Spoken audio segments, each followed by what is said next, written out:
આ ડાકરના બ્રાહ્મણને ભગવાને ચેતવા, કેમ કે વચનામૃત પ્રમાણ છે, આવા શાસ્ત્રો પ્રમાણ છે કે સત્સંગમાં ભગવાનના સ્ત્રી ભક્તો હોય એની સામુ ખાલી ખરાબ દ્રષ્ટિથી આવું જોવાઈ ગયું હોય ને તો ભયંકર પાપ લાગે. આ કોને કહેવા જવું? અડવાની વાત તો એક બાજુ રહી, બોલવાની વાત તો એક બાજુ રહી, ખ્યાલ આવે છે? એના પ્રસંગની વાત તો એક બાજુ રહી, ખાલી શું થયું હોય? ખરાબ દ્રષ્ટિથી જોવાઈ ગયું હોય, મનમાં ખરાબ સંકલ્પ થયા કરતા હોય તોય સાલું એનું પાપ લાગે છે. અને આ પાપની જેને ખબર નથી પડતી, ભાન નથી, એ જ ઈ માર્ગે જાય છે. હવે તમે ઘરના છો તો કહેતા હો તો આઈડિયા બતાવું. બતાવો ગુરુ બતાવો. બોલો સ્વામી. બતાવો બતાવો.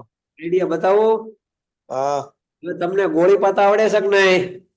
નહીં. નહીં.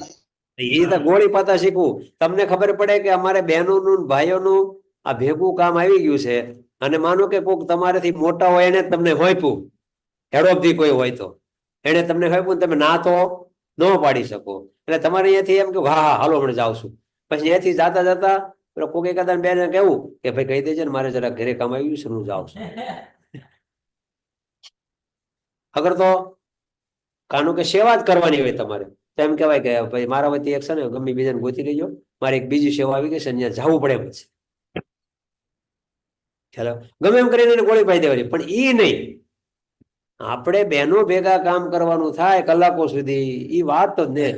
તમારે જાનમાં ન જાવ તમને જ ગોળી પાઈ દેતા કે ભાઈ દવાખાને દાખલ કર્યો હતો, મારે બરોબર વિઝા ઓફિસે જવાનું થયું હતું, મારે બરોબર તેથી પગારનો દિવસ હતો, આમ હતું તેમ હતું, કેટલી બધી મારો ભાઈ ટંટો પાઈ દો છું બધાને.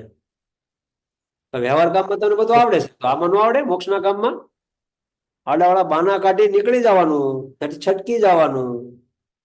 અને એના અર્થે ખોટું બોલીએ તો કઈ પાપ ન લાગે ધર્મને અર્થે, પરંતુ ભેગા સેવા નહીં નહીં ને નહીં. એ ભગવાન સ્વામિનારાયણના ઘરે માન્ય વાત નથી. તો પછી મહિલા કોઈ જય શ્રવણ કરે હા, તો પછી પુરુષ ભક્તો એ શું કરવાનું? હવે તો હું તમને સામો પ્રશ્ન પૂછું, તમે પૂછો મને એમ, તો મારે પૂછવો છે. અમે ઘણી વાર નીકળીએ ને તો અમને કેટલી બાયો જસમનારાયણ જસમ કરે, તો મારે શું કરવું? નીચું જોઈને હાલ્યું જવાનું. તમે સાધુ છો ગુરુ, અમે ગ્રસ્ત છીએ. આપણે નીચું જોઈને હાલ્યું જવાનું. મારે એટલું જ ત્યાં ક્યાં તમારે કોઈ જાણીતી છે? ભાઈ કરી જાણીતા હોય ઈ કરે એની વાત ગુરુ.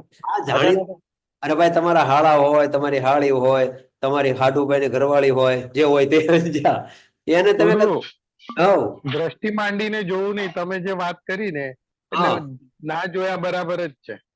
હા, અજડવાયું જોવો અને જેસવણ તો કરવા જ નહીં, કે તો હેલું જવાનું. એમ થાય કે સાંભળ્યું જ લાગતું ભગતે, હાથે કરીને બેરા થઈ જવાનું. કહું છું થોડો ગોળી પાયા કરવાની, એને એમ થાય કે ભગત બેરો લાગે છે.